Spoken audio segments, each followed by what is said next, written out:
Hi, I am Ziad, and this is going to be a casual recording of data processing in Visual 3D. This is part 2 of 2. Part 1 was processing your data in Vicon, and this includes labeling your subject, creating segments, gap filling, and exporting your data. So this is picking up where the first part left off. And here we are assuming that you have your data exported and ready, and it is in C3D formats. Step 1 is to load up your data files. So we will click on the open, the yellow folder here, and make sure that you navigate to the directory where you have saved your C3D files. So this is the directory where I have my files. What I'll be loading is the 5 dynamic trials. I will not load the static trial just yet. Okay, so I'll select all 5 and I'll hit open.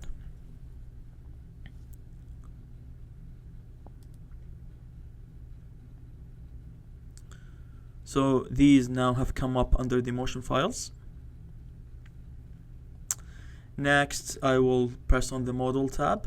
And by the way, this 90 or 95% of our work today will be in this tab, so don't get too confused with anything else here, because none of this is really relevant for our course.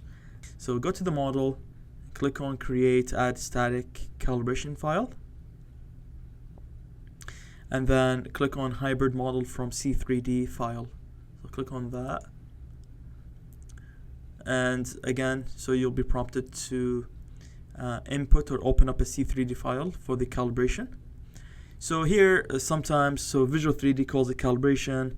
We usually call it static trials. Sometimes in the literature you will see this being called noise trial. Essentially, it is a trial where you have your subject standing still with all of the markers visible, obviously without any gaps. So that is what we mean by calibration or static or noise. So here I'll select this one and then I'll press open. Next, I'll be prompted with selecting. So the selected model is the model that we just selected, which is a static. Then I'm asked to associate this static trial with the other trials. So what we want to do is, after we do our work on the static trial, we want the work that we do be applied on the dynamic trials so that we don't have to repeat our work 6 times. Okay? So all that I'll do here is I'll select these 5 checkboxes and then I'll hit OK. Alright, so that is done. Now we have a preview of the markers and the floor, and this is, if I click on any marker now, this has the label that we defined in Vicon. So this is the LIPS, this should be the RIPS, this should be the RICT, and this matches the naming scheme that we've used in Vicon. Alrighty, now we're ready to create our segments. So on the left, you are already in the segments. It automatically opens to the segments tab, and then underneath, this is also the segments sub-tab or subcategory. So we'll stay on here. The first segment, this is the lower body model, and we have the right side. So we'll be creating a pelvis, a right thigh, a right shank, and a right foot. So in total, it will be 1, 2, 3, 4. Okay? You always want to start with the pelvis. For lower body, start with the pelvis so that you are orienting everything, and then everything then becomes much easier. If you were to start with the foot and go upwards, it's much more difficult and it's less intuitive. So let's start with the pelvis. If you go here on the segment name, there's a drop-down menu. Here you have different segment names. Each of these segments has its predefined properties. So it is linked with a skeleton part, like it's linked with a pelvis model, it has different properties and settings. So we want to leverage these properties, and that is why we want to select different names or segments from this list. We don't want to create our own. So click on pelvis. Now for the segment type, if I were to pull up the has motion, let me put this to the left here and this to the right. So here I've pulled the has motion guidelines, marker set guidelines, and from the Vicon tutorial, I said we use the Visual3D pelvis, and indeed, this is the Visual3D pelvis. Visual3D pelvis is composed of 6 markers, so 2 at the back and 4 at the front. Whereas Coda pelvis has 4 markers, 2 at the front and 2 at the back. The ones at the back are shared, so the LIPS, RIPS are shared between the Visual3D pelvis and the Coda pelvis.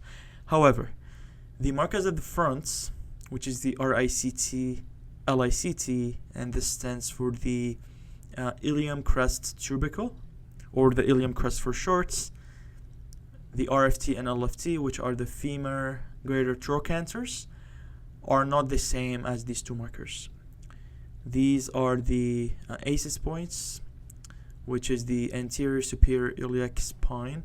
So it is actually inferior to the RICT and LICT, and these 2 markers are superior to the RFT and LFT and more medial, closer to the center of the body. Now, the reason why I'm saying all of these things and doing this comparison with Visual3D pelvis and the Coda pelvis is because if you were to pick Visual3D pelvis, it's going to be a lot more tedious to get the processing done, and some of this is actually beyond the scope of this course. So in the past, students, we've kind of taken a simplification step here, and we have used the Coda pelvis, even if we have Visual3D pelvis, for the sake to make processing a little more straightforward for everyone.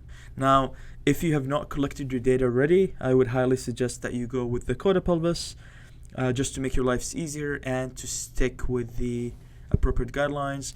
But the truth of the matter is, even if you've choose the Visual3D pelvis during data collection, the idea of you placing the markers on the iliac crest precisely, on the iliac crest precisely, is it's very hard to attain the same position, and because of different artifacts, skin artifacts, even your clothes moving around, the difference between RICT, LICT, and RIAS and LIAS is insignificant, so we will be making that approximation. But just as an advice, if you're collecting for the first time, go with the Coda pelvis. Alright, now that out of the way, and hopefully this clarified why we're going with the Coda pelvis, let's select Coda pelvis. So here we have 4 options. Really, the Helen Hayes is a different model. It uses 3 markers. The V3D composite is based on Visual3D as well. We'll go with the Coda. Alright, so and then we'll hit create. Here we're prompted to record the body mass and the height, so it is advised that you take these measurements during the data collection day. So here the weight is 75 and the height is 1.75. We'll hit OK. Now let me make this bigger. Visual3D already picked 2 of these points, and they're already colored coded. So the green ones in the back, Vicon already established that those are the RIPS is associated with the right PSIS, and the LIPS is associated with the left PSIS. So that's perfect. For the ones in the front, for the ACES points, again recall, let me put this back. So it is expecting these points. We will approximate them with these points for the sake of this tutorial. So for the right ACES, we will go with the RICT. RICT, and then for the left ACES we will go with the LICT. So now we have all of those selected. And then for this we can uncheck, and then we can here include our tracking markers. So we're assuming that our RFT and LFT are tracking markers in addition to all of the other markers. These markers essentially help to ensure that the model and the segment is being tracked for the entire trial. Now you can hit apply, and then here you're getting your pelvis. So pelvis is showing. Notice the other advantage with the Coda pelvis actually is it automatically creates two new landmarks, which is the right hip and the left hip. And these landmarks are crucial when we go and create our right thigh. And if you have a left thigh as well, you can do that as well. But these markers are, or these landmarks, I should say, are crucial.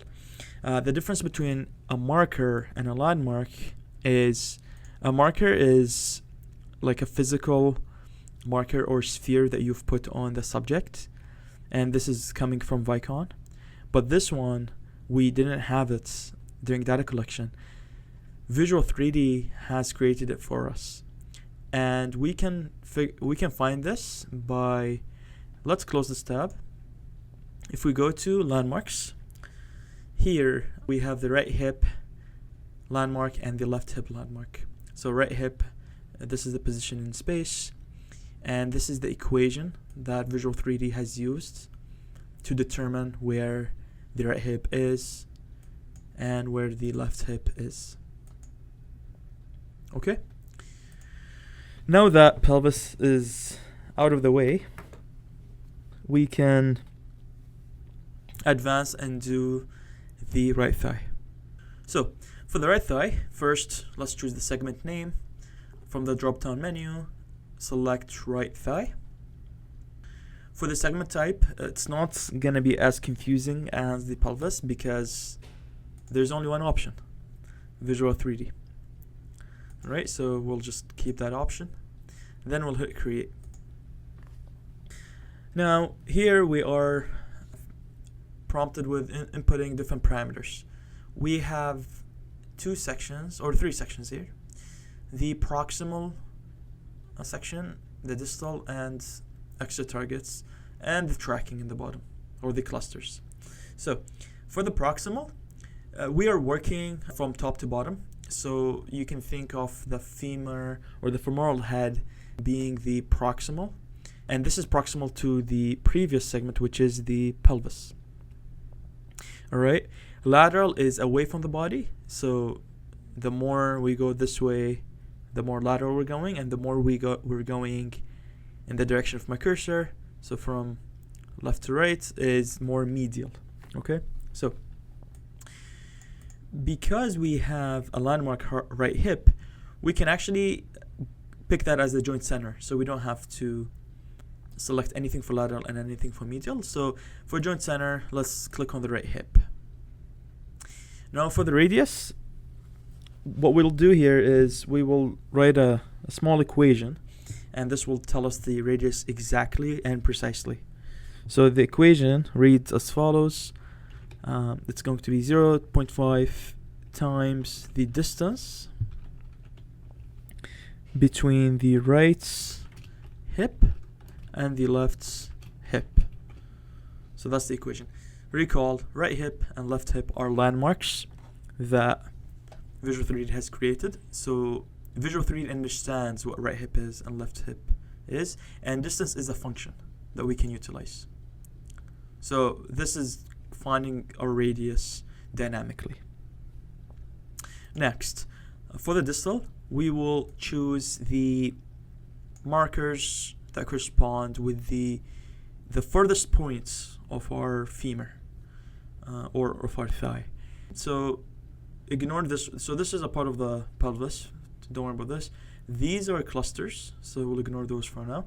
This is where the knee is. So these are the two markers of interest. Now this one is the lateral marker and this one is the medial marker. So for lateral, we will choose RFLE, And for the medial, we'll choose RFME. RFME. So that's it. So these three are selected. Now for tracking, or for the targets, or for the clusters, this also has multiple names, so sorry for the confusion.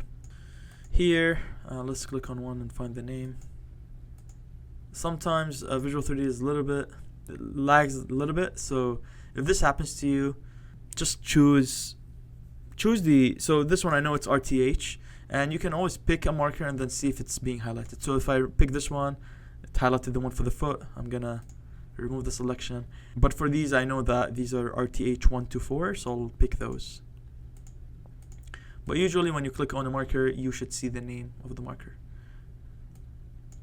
Alrighty, so now we've selected the joints markers and the cluster markers. We're ready to click on apply. And there you go. This is the femur. It looks good. It looks aligned. I don't see any issues with it. This means that we can move forward. So I'll close the tab.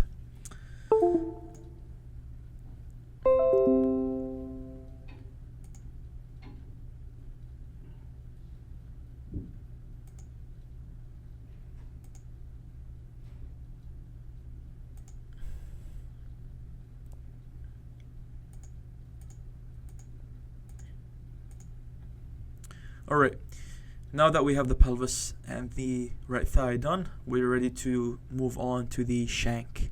So for the segment name, I'll click on right shank. Here for the segment type, we'll keep it as Visual3D, and we'll hit create. So for the shank, we don't have a joint center. We can create a landmark between RFME and the RFLE, but this is extra work. So we can create a landmark in the middle and then do what we did above, but that is not necessary. What we can do, the easiest method here, is to pick the two shared markers that we used for the right thigh. We can use those for the right shank as well. So for the lateral, proximal marker here, we'll pick RFLE, and then now it highlighted it. And then for the medial, we will pick the RFME. Alright, so those two are picked.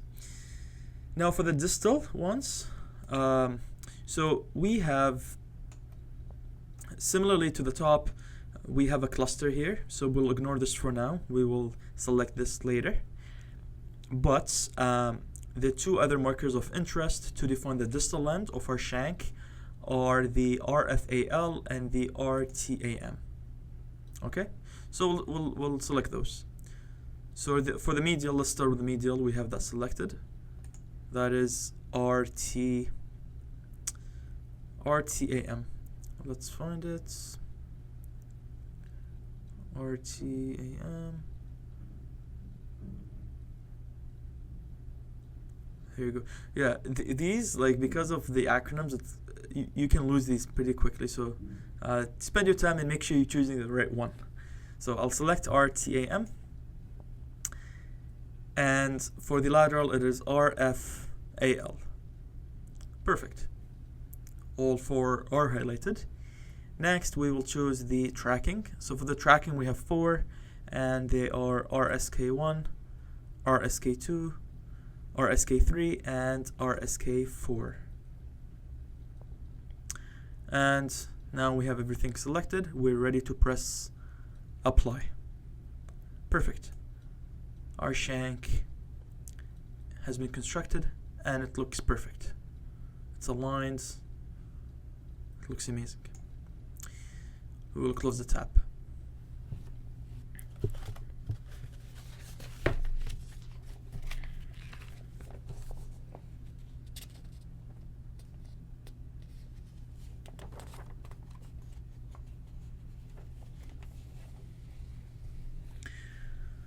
Now, last but not least is the right foot. So for the segment name, we'll pick right foot. Segment type, keep it as Visual3D, and hit create. So for the proximal, we will use the two shared markers, which is the RTAM for the medial and RFAL for the lateral marker, for the lateral proximal marker. So for the medial, we'll choose RTAM, and for the lateral, RFAL. All right. In terms of the distal, for the lateral, we'll choose the VMH, and for the medial, which is closest to the center of the body, this is close to the big toe, and this is close to the pinky toe, just for reference. So this is SMH. For the medial, we'll choose SMH. All right. And then the only thing that remains is the tracking markers. So here, let's just remind ourselves of the names. VMB, and then we have ST, which is this one, and then this one is the CA. And then we can hit apply. And we have our foot. Okay. Foot is constructed. We can press on the close tab. And that is it. So this is the lower body kinematic model, all built. The segments, which includes, just a quick recap, the pelvis. And for the pelvis, we've chosen the coda pelvis. Now, if you have a coda pelvis, you have no issues. But if you have a Visual3D pelvis, this is the workarounds. The right thigh, we've used a joint center, and we had that equation in order to find the radius dynamically, which utilized the right hip and the left hip. We have tracking, two sets of tracking markers, 4 on the right thigh and 4 on the right shank. And these two were common. They were the distal, these two markers, they were the distal for the femur and the proximal for the shank. Same with these two in the bottom. These two were the distal markers for the shank, but were the proximal for the foot. And that is it. Now we're ready to move into the next step.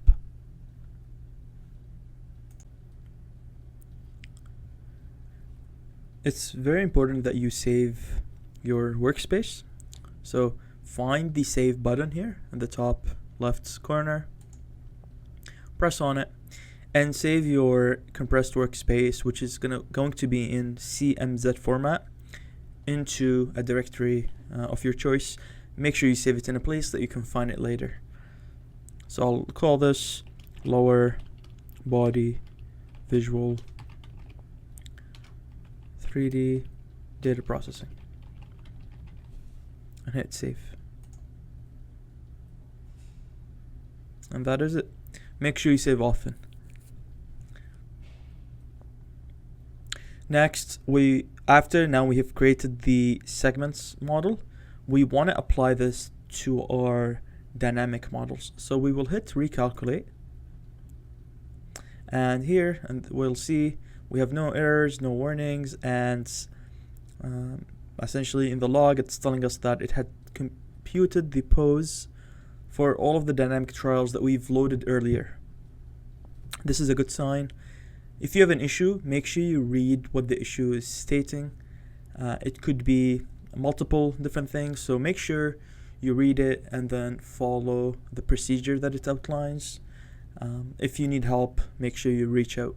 But if you have followed the same steps, if you have opened up your dynamic trials first by clicking on the open button, then you want to model and created the calibration, so the create add static calibration file, and you clicked hybrid model from C3D file, and you've loaded your static, and you've gone through and created the segments, and you've hit recalculate. If you follow the steps in this exact order, you shouldn't have an issue. But if you do, always make sure you reach out. Now that we have created all of the segments and we have done recalculation to apply what we've done on the static trial to the dynamic trials, we're ready to perform some calculations. So if you go to the Signals and Events tab, then here on the top right, notice this is the current file. So right now we are in the dynamic trial 2. Okay, and you can even run this and kind of check it out. Check how everything articulates, and you can check the trial. I can kind of fast forward a bit. There you go. Okay, same thing. Let me go to this one, and this is number 4, so you can see you can have a preview for the files.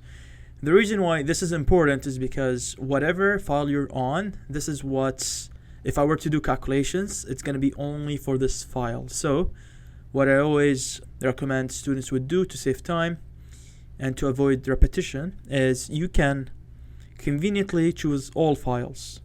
Okay, in order to calculate something like the knee angles, first we go to model, then compute model based data, and here we give a name to our data.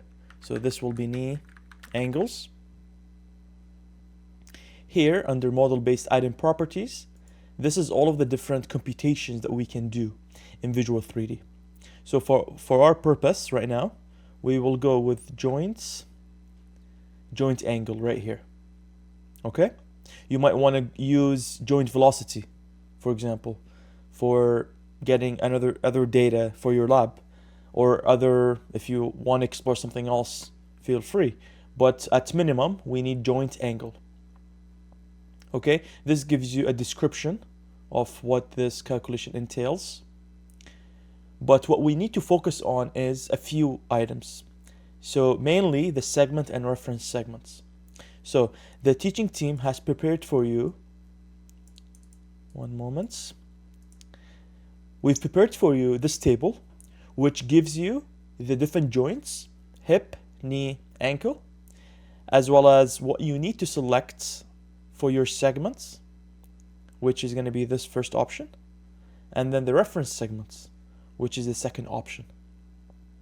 And after you do that and you get your data, you will get them in the coordinate sequence X, Y, Z. And this is what each one represents. So if you go to knee X, that will mean flexion. If you go to ankle Y, that means inversion. Okay, this is the positive. So positive X means flexion.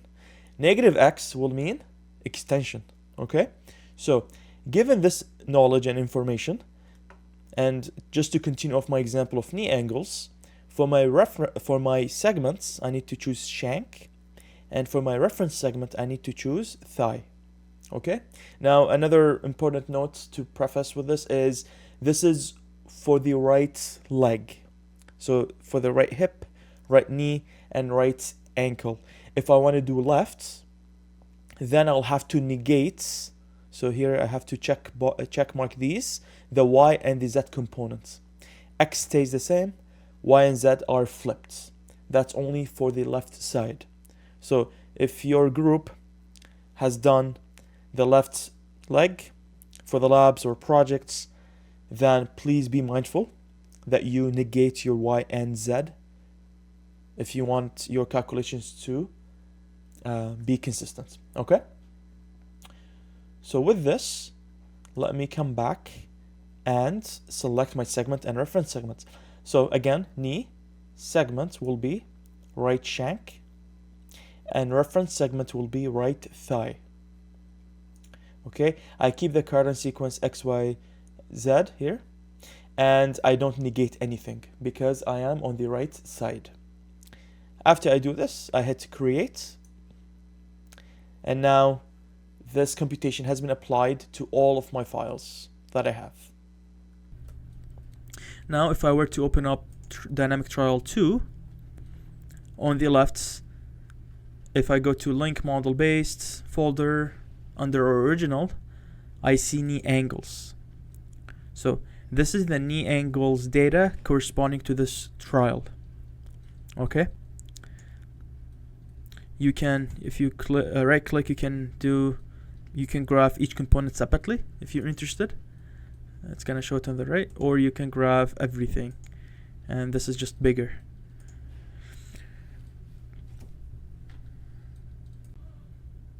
One neat feature in Visual3D is Visual3D allows you to plot your graphs on the right side, while on the left you can have a preview of the trial.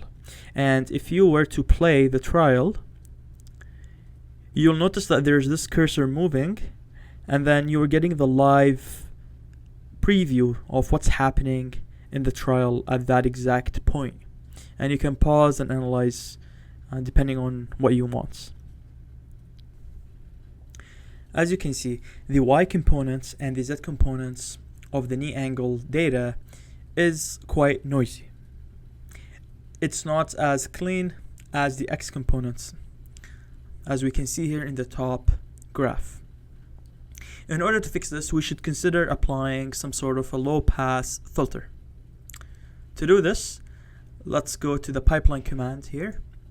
This is the pipeline workshop. It is the second powerhouse of Visual3D. The first one was the different computation model calculations that we can apply, and we chose to apply the joint angle. The second powerhouse is this one. This has a bunch of commands that we can use, ranging from filters to different model building and biofeedback, etc. There's a lot you can explore on your own, but for the purposes of this tutorial, I want to show you how to apply filters. So let's navigate to the signal filter here, open this up, and then here you'll see all different types of filters. The one that we're interested in is the low pass filter, so I'll double click on it. And this is showing you a preview of the properties of this filter. So it is a low pass filter with a 6 Hz cutoff frequency, and it is of the Butterworth class. So we have to select some signals to apply this filter to, and we will be selecting the markers, because if we apply the filter on the marker trajectories, then our knee angles, which are based on the marker trajectory data, should also be filtered by extension. So let's, here on the left, open up targets and select original here. And then since we've selected the original, sometimes this goes inactive, so try to click on the screen here on this window for this button to be activated. Then you can click import selected signals. Then you can hit execute pipeline, and then here this is giving you a preview, no errors, no warnings, and this is a preview of the filter. And be careful, this only applied it to dynamic trial 2.c3d, no other files. So to fix this, what we do is we go here and we select all files. Okay, don't worry about this, this is a little messy, but we will click on recalculate. And what this did is it calculated it applied the filter to all of these files, and that is what we needed. Let's go back to a single file just so that we can carry on with the demo. You'll notice how clean of a signal we have now. So the Y and Z, it's almost like a night and day difference. This is much cleaner, much easier to look at and analyze. You can play the trial again just to see what's happening. And here, this is, by the way, I sped it up, so you can also do that, or you can slow it down.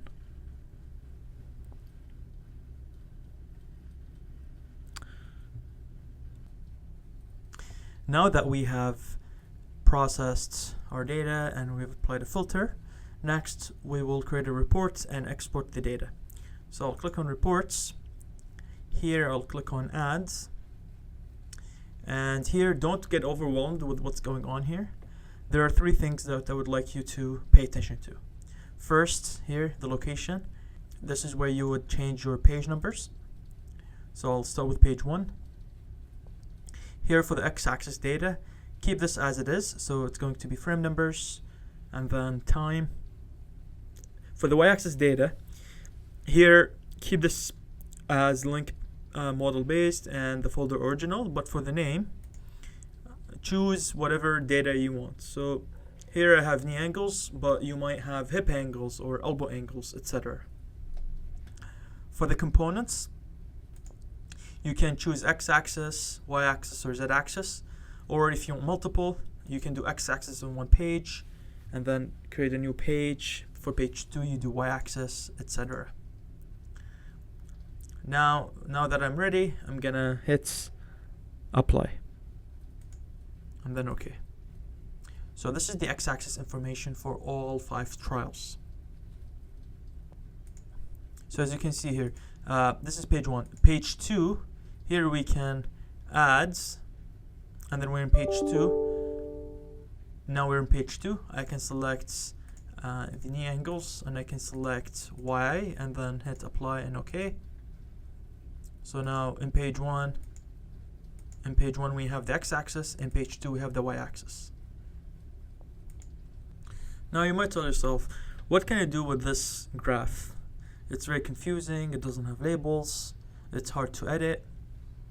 You probably don't want to use all of these old school methods of creating a graph.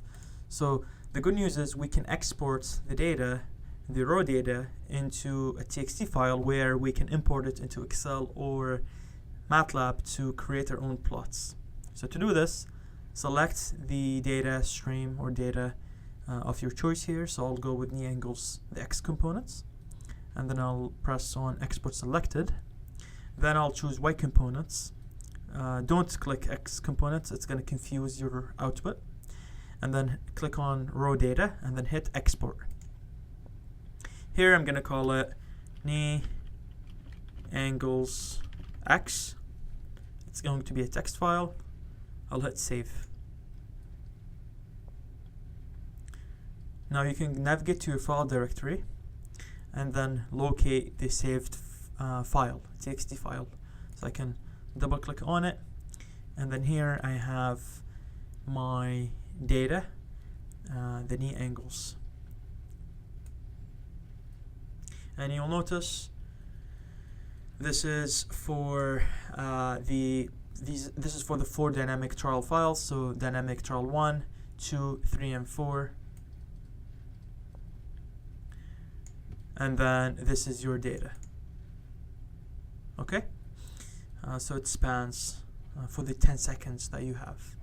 If you were to export the X component, you will get double columns. Because I know that this is 10 seconds and I know the sampling, I can just reconstruct the x-axis on things like Excel or on MATLAB. But it's up to you. If you prefer to export the X component, you can do so. I'll leave that up to you.